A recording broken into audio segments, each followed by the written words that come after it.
Well, Jordan Love will be playing inside of Lucas Oil Stadium in 2020, but that will be on the visiting sideline whenever the Green Bay Packers descend upon the city of Indianapolis. I'm Kevin Bowen, back another edition of Kevin's Corner. Day one of the NFL Draft is complete. It is 12:30 a.m. Friday morning.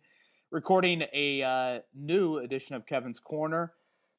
Fresh off of about 90 minutes ago.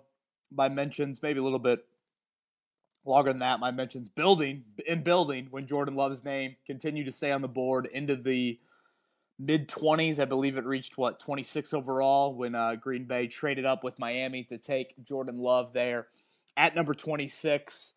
And the Colts stay pat on day one. Number 34 and 44. Those will be the two picks in round two. And then number 75 overall for Chris Ballard and company come Friday as we get into day two of the draft. So 7 picks still for the Colts general manager here in 2020. We'll see if a trade back occurs. As I said, I wanted to get to a day one recap podcast no matter what happened. And we'll go over certainly the Jordan Love drama that played out on Thursday night. We'll get into a little bit of trade, potentially talk with Malik Hooker, Quincy Wilson, Jacoby Brissett, some of those names that have been floated around to me. Some of the top players available, of course, as well. We'll touch on that heading into day two and take a handful of Twitter questions before I wrap up an abbreviated podcast and get to bed early because, I got ready to do it 7:30 in the morning, I think.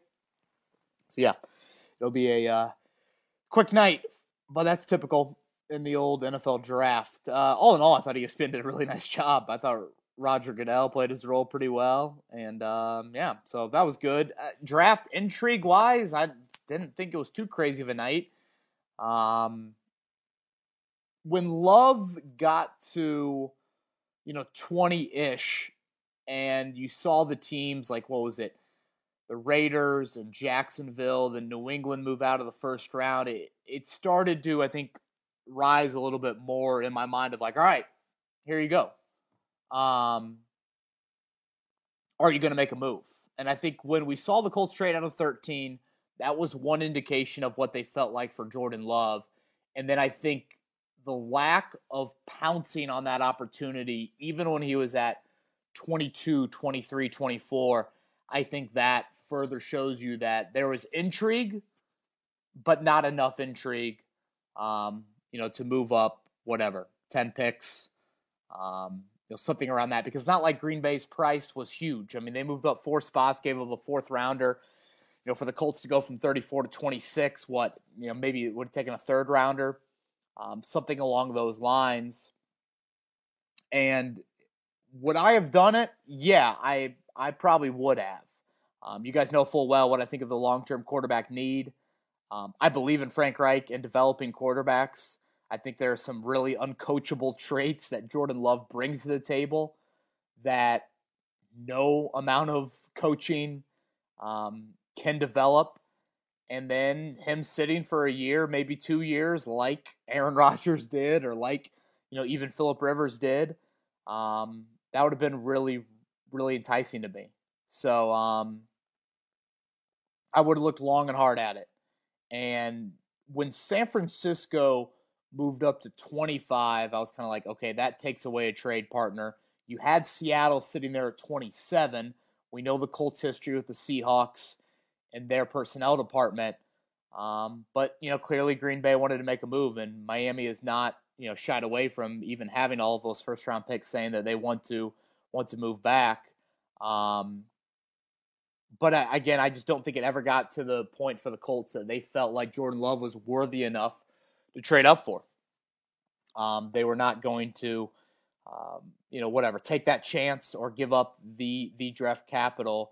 And now when you look at it, sitting there at 34, to me, a trade back possibility seems like the most likely option for this football team, because I believe that the 2021 draft is where you got to find that long-term, quarterback need, and to build some of that draft capital to prepare for a potential trade up. I think trading back tomorrow night, or I guess tonight, would make the most sense.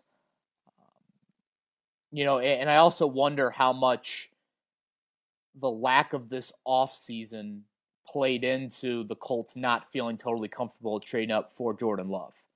Frank Reich mentioned at the Combine full well that for any team, especially the Colts, to feel totally comfortable about making that franchise quarterback pick and a la forcing it, if you will, to use a term from Chris Ballard, you really have to have one-on-one interaction with that guy. And I don't think the Colts had a lot of opportunity to do that throughout this draft process. And then again, were the traits that Love doesn't maybe have crystal clear of his pre-snap handling of things, the ability to process, and just kind of that quick anticipation through an offense that is vastly different from what he would play in here in Indianapolis. Maybe the Colts felt like that couldn't be developed, or at least wasn't the risk worth the risk of moving up,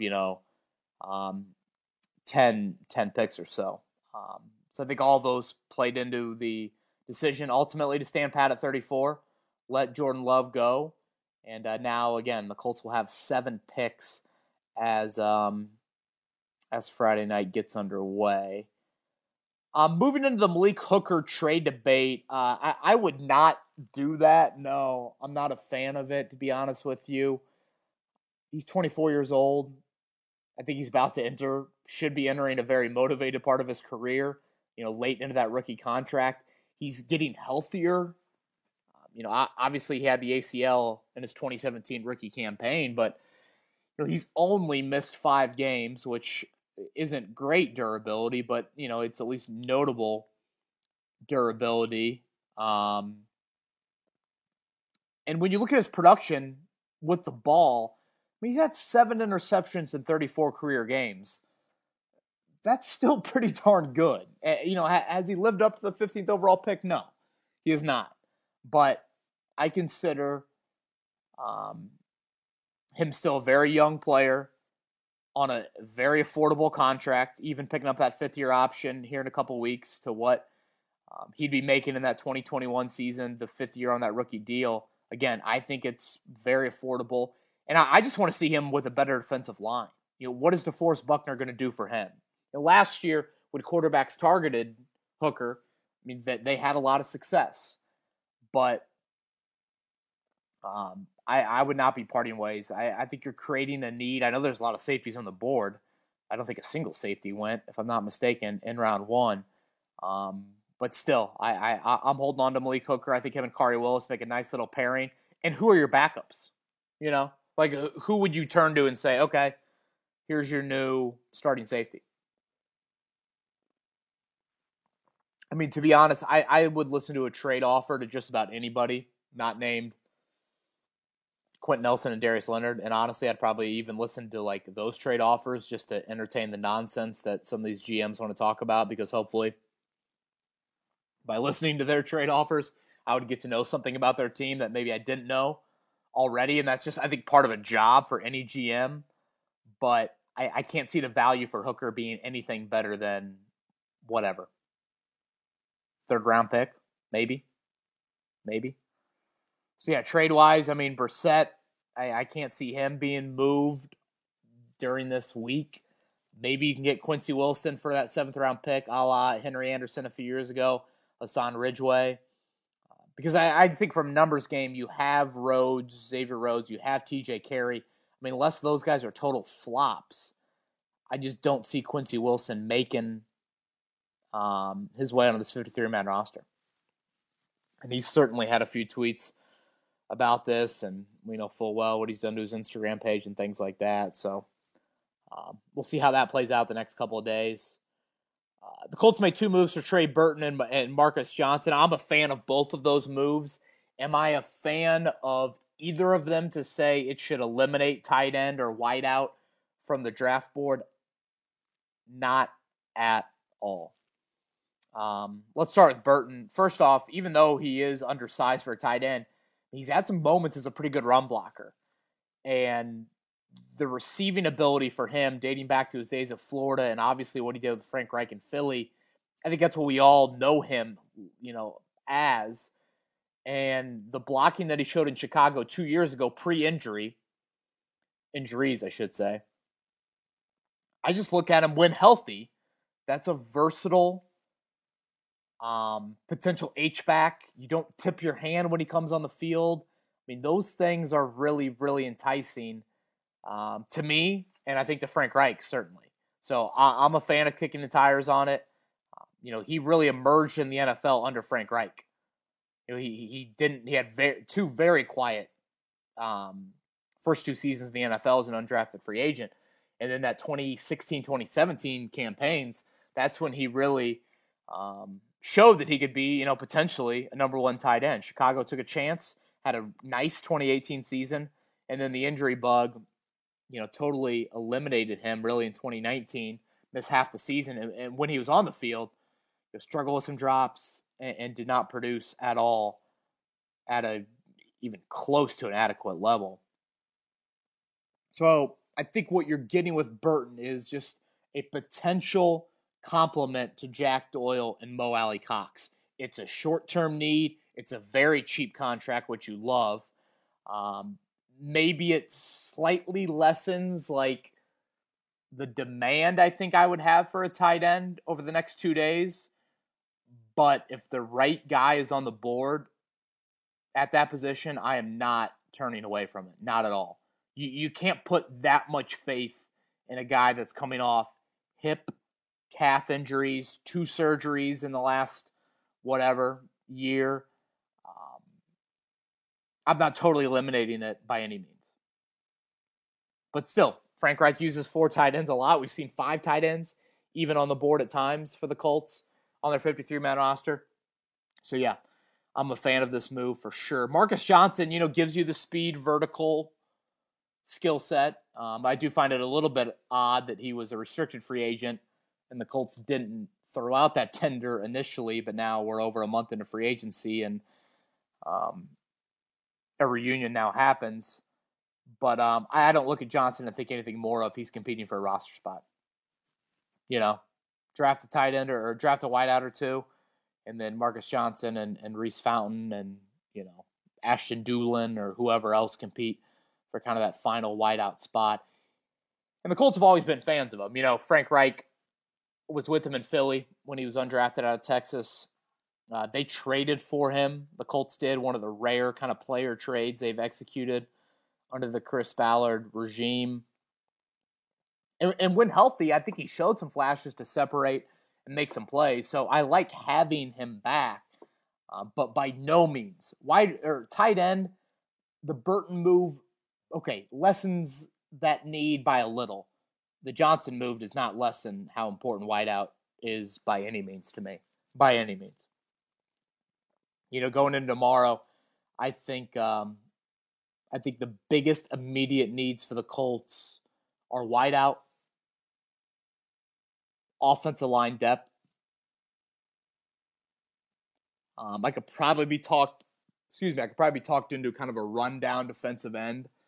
I've said I think Danico Autry and Tyquan Lewis could play over there on those early downs, but I still think that's an immediate need that doesn't have an obvious answer. And then tight end, DB depth, and then another wideout. Again, those are the immediate needs. When I take more of a long-term view, quarterback, of course, number one on that list. And then you get into wideout, you get into defensive end with Justin Houston's age and him going into a contract year, and offensive tackle and tight end and corner would all fall into that. And I guess going back to the Jordan Love thing, another reason that I probably was a fan of it more so than clearly the Colts were, is just because I feel like the Colts are in a quality over quantity standpoint with their draft picks. Even though they only have 7, I don't look at it of like, oh, you need 9 or 10 this year in 2020 because, you had 3 draft picks not make the roster last year. You've gotten to a point where your roster is very stable from a 1 to 53 standpoint, and I just think it's higher end quality at important positions. I think that's what we have to remember as well. The critical positions in this league: quarterback, wideout, edge rusher, left tackle. Those are the spots that the Colts don't have the kind of crystal clear future on. And so I feel like those have got to be, again, top of mind as you get into day two. My mock draft still holds true. Michael Pittman, Cole Kmet, 34 and 44. Anthony Gordon at 75. Matthew Pert at 122. Kevon Wallace at 160, the Clemson DB. And then I round out a wideout running back, Lawrence Cage or Anthony McFarland. So we'll see how all that plays out. And like I said earlier, before I get to a handful of Twitter questions, I think a trade is very, very possible tomorrow night. You know, if you traded back and wanted to acquire more picks for this year, if you move back from 34 to 41, and I use 41 because that's Cleveland. Andrew Berry has some history with some people in the Indianapolis personnel department. Berry, obviously the new GM for the Browns. You could get, you know, an early fourth-round pick, maybe 115 from Cleveland. That would, you know, give you, what, 5 picks, I think, in the 40 to 120-ish range. So if the goal is to acquire more picks for 2020, that would accomplish it while still giving you, you know, 2 top half second round draft picks, 41 and then 44. The other trade that I've thrown out there, again, just kind of a possibility if you're looking to 2021, you would trade totally out of number 34. And I picked the Jets as a trade partner. You would get their second rounder next year and then also get their fourth rounder this year. So I think that's 120 overall. So obviously it would not do anything for your draft capital this year. It would lessen it by a significant amount. You'd still stay in the second round with 44 overall, but that is the thinking of like, okay, trade up for a QB next year. Mortgage a draft for, you know, Justin Fields, Trevor Lawrence, Trey Lance, whoever, whatever that quarterback hierarchy looks like in 2021. So yeah, I think trade certainly has to be, and the Colts are going to get a ton of calls. I mean, the Colts are in the same position right now they were in last year. They go to bed Thursday night with 34th overall pick. Last year they traded back to get it. They fielded a whole lot of trade calls on Friday. They will do the same thing tomorrow. Cincinnati's above them at 33. So they're going to know what that is going to look like for them at 34. And at this point, I kind of think they're going to trade back unless they absolutely love one of those wideouts or Ezra Cleveland or something like that. Because I didn't think there were like any like big droppers. You know, maybe Xavier McKinney, the safety out of Alabama. But outside of that, I didn't think there were any like, wow, I cannot believe, you know, that guy is going to be available on day 2. All right, I asked for 3 Twitter questions. I lied. I'm going to take 5. All right, let's start with Madison. Higgins, Mims, or Claypool at 34? Okay, out of that group, Madison, I'm probably going Mims, although I do love Chase Claypool. But, yeah, probably going Mims based off what he did at the Senior Bowl. And again, those testing traits are eye-popping to say the least. But what about Michael Pittman? I just think his polish is there. I think he's a pretty good athlete for 6'4" and 2, whatever he is, 220 plus. So again, he is still the guy that I'm going to have in that group there at 34. All right, Eddie, my boy Eddie Garrison chiming in here. Love this. With the number of guys who are expected to be first-round picks still on the board, what's the likelihood the Colts trade 34 to move back a couple spots? Yeah, Eddie, I'd almost be surprised if they stayed there. You know, I just think when you look at Chris Ballard's history of drafts and you also think about that long-term quarterback need and you don't have the extra second-round pick next year, you expect to be a better football team next year, so you aren't going to be drafting, hopefully for the Colts' sake, you know, in the top half of the first round or any round. I think you got to seriously look at it. Like I said, I'm more of a quality over quantity. I don't look at trading back and saying you should do that because I'd rather have 9 darts at the board this year than 7. I look at it of go find me a 2021 draft pick that's, you know, notable. Alan, Do you think we had a deal with Seattle to take Love with the 27th pick until Green Bay took him at 26? I don't think so, honestly. Yeah, I mean, again, I feel like if the Colts really, really liked Jordan Love, you would have stayed there at 13. If you liked him a decent amount and thought there were developmental traits, you wouldn't have risked it. Once he was there at 22, 23 and got past the Vegas, Jacksonville, New England trades out of the first round, once he got past that bunch, I would have probably have pulled the trigger if I was Chris Ballard. So clearly, I don't think the Colts were that into Jordan Love because it would not have cost you that much. Probably a third-round pick, to move 34 to 26. Colin, if we trade Hooker as Grant Delpit on the table, could be a difference maker. Yeah, I would be somewhat surprised if Malik Hooker was traded. I think this is a lot of smoke. If you're going to do it, certainly one of these safeties has to be taken. And all of them are on the board. Xavier McKinney and Kyle Duggar and Jeremy Chin, the local product from Fishers, and Delpit still on the board. Antoine Winfield still on the board. Ashton Davis, if you think he can be a safety, he's still on the board as well. So, but again, I just don't, can you get a third rounder for him? I'm not moving on from Malik Hooker. Let's close with Jordan. I know we have a lot of players already on the D-line, but how about Ross Blacklock? TCU product, right?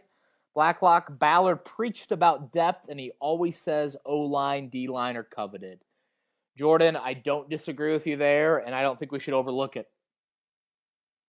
If you're going to make me rank the positions I think are most likely to go at 34 in Chris Ballard's eyes, I'd say wideout, not from what Ballard believes in, but from the best player available sort of philosophy.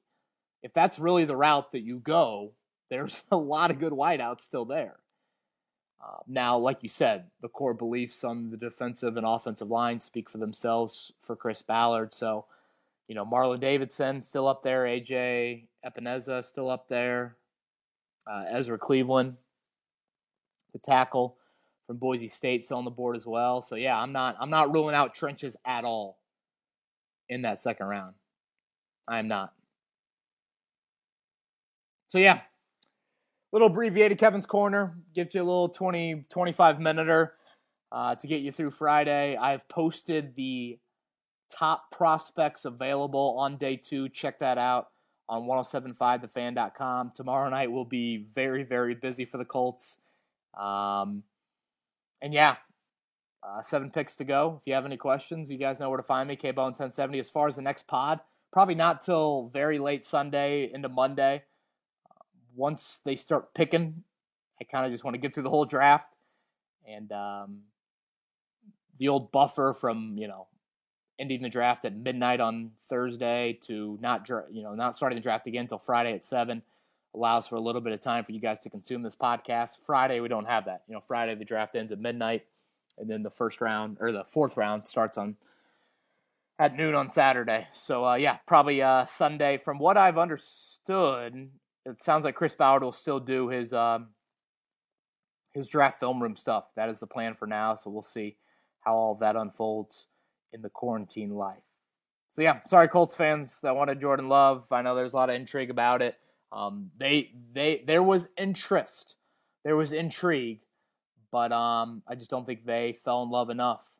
And there's zero pun intended there with some of those traits that they saw when taking a closer look at them. So, yeah, 34, 44, 75. That will be the order for now for the Colts on Friday night. I'm Kevin Bowen. Everybody have a great weekend. Stay safe. And, KBone 1070. See ya.